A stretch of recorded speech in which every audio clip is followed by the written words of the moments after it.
Hey everyone, welcome back to the channel. Want to use your Cricut from your iPhone but can't get them to talk to each other? Or is this the first time connecting the machine? Don't worry, connecting a Cricut to iPhone is really simple. Just install the Design Space app, turn on Bluetooth, pair your machine, and pick the right settings. In this video, I'll walk you through the whole process step by step to connect your Cricut machine to your iPhone in no time. Alright, let's get started. Alright, so the very first thing you need to do is turn on the Cricut cutting machine. Now, grab your iPhone and open the Settings app. Then tap on Bluetooth. Keep your phone and Cricut machine close to each other. The closer they are, the easier the connection happens. Once that's done, check that the toggle is actually switched on. If it's off, tap on it. Your iPhone will now start searching for nearby devices automatically. Now, just wait for a sec until you see Cricut Machine's name pops up on the screen. Once you spot it, simply tap on it.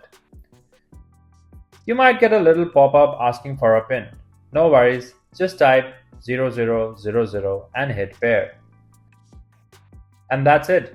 Your Cricut machine is now paired with your iPhone through Bluetooth. Once that's done, we should connect your machine to your phone using the Cricut app.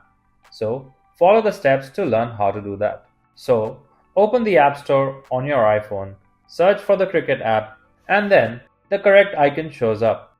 Go ahead and tap on Get. Just let it install for a bit.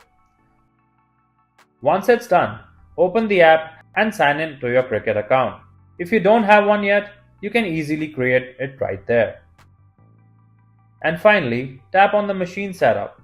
Pick your Cricut model from the list, follow the prompt, and boom, you're all set and ready to start crafting. Thanks for watching. If you found this video helpful, be sure to hit the like button. For more easy to follow tutorials, don't forget to subscribe our channel. You can also visit manimaker.com for more DIY inspiration and creative crafting ideas. And if you ever need technical support or guidance, just give us a call at the contact number shown on the screen.